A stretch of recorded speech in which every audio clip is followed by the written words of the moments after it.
Inside PressBox is presented by Freedmont Mortgage. Don't make a 30-year mistake by choosing the wrong lender. Go to Freedmont.com now for all of your mortgage needs. And welcome back to Inside PressBox, and time now for our photo of the week. And as always, our photo of the week is brought to you by Yingling Lager, a true American classic. Taste the quality that 180 years of family-owned and operated tradition brews into every single bottle.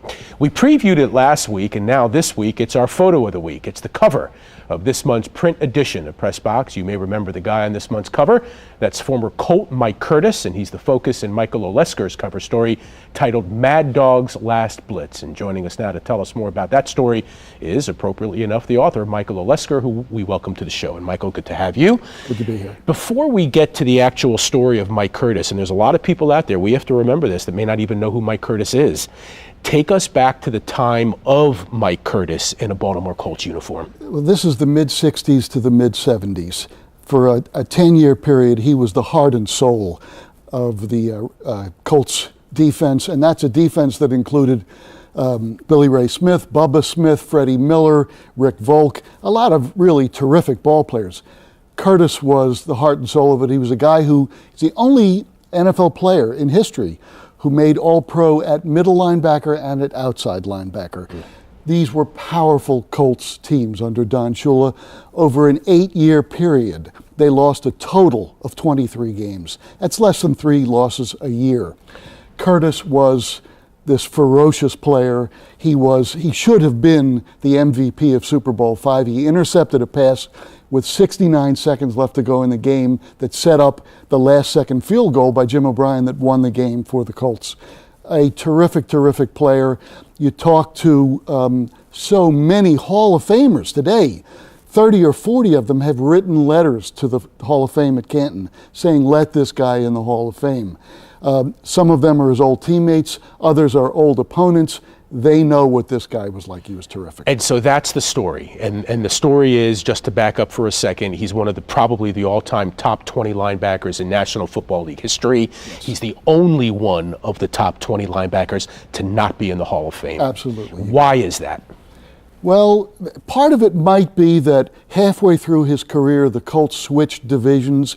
You had a whole different set of writers who were watching him, who had not particularly paid attention the first 5 years, and you've got kind of a split vote. Nobody saw him his whole career of these writers, and the years go by, and it's a whole different crew that's looking to make the vote. Right, and actually, not only did they switch divisions, they switched conferences, because remember the NFL merged back then, so they went from the NFL to the AFC of the new NFL. One of the people I talked to was Ernie Accorsi, right, who was the Colts general manager for a lot of the years Curtis was here, then went to the Cleveland Browns and then the New York Giants. He was general manager of both those places. He said, look, this guy's not even borderline. This guy should absolutely be in the Hall of Fame. The only guy who was comparable to him in his era was Willie Lanier. And, of course, he's in the Hall of Fame. He said, there's no question this guy should be in. And some of the opponents that you talked about that actually wrote letters to the Pro Football Hall of Fame, big names, Roger Staubach, Ozzie Newsome, and more. Joe Namath. Right. Sonny Jerkinson, as well as people like Artie Donovan, Gino Marchetti, Lenny Moore. This guy should be in the Hall of Fame. He was ferocious. He was brilliant. And also, he was an integral, for Baltimoreans, he was an integral part of the love affair between the town and the team. The love affair we have with the Ravens is real. The love affair with the Colts was also real. And Curtis, here's the kind of guy he was. Years ago, I interviewed him.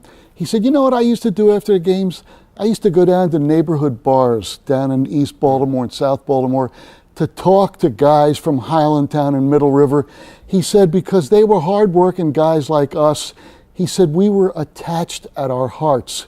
He said, you understand what I'm saying? We were attached at our souls. That's what he meant to Baltimore. So today, Mike Curtis is 70 years old. He lives in Tampa.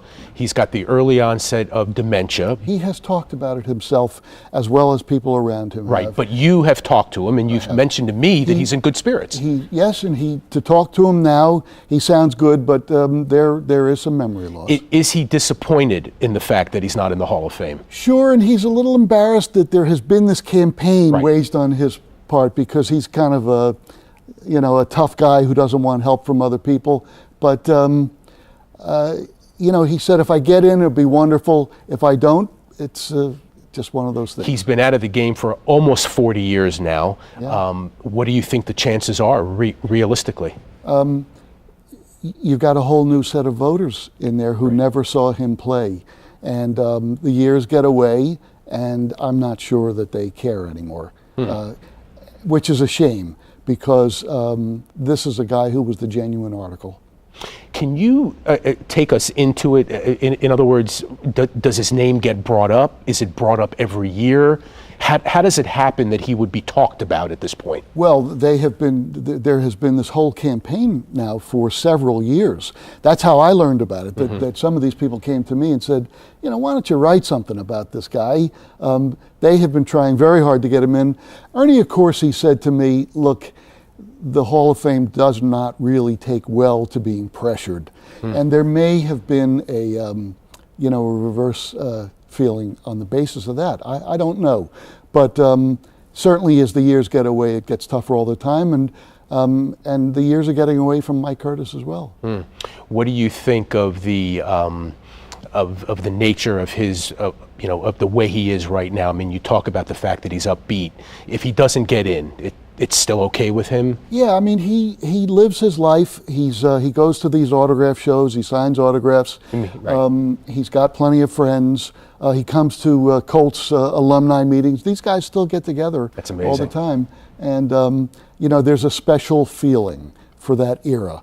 And he was very much a part of it. Well, I certainly hope he makes it. He's got another chance this year. We'll see what happens. Thanks for bringing the story to our attention. Oh, thanks for having me. That's Michael Olesker joining us here. And to read Michael's story, you can pick up your copy of June's print edition of PressBox at your local newsstand now, or you can read it for free online at PressBoxOnline.com. When we come back, we'll be talking Orioles baseball with this week's special mystery guest.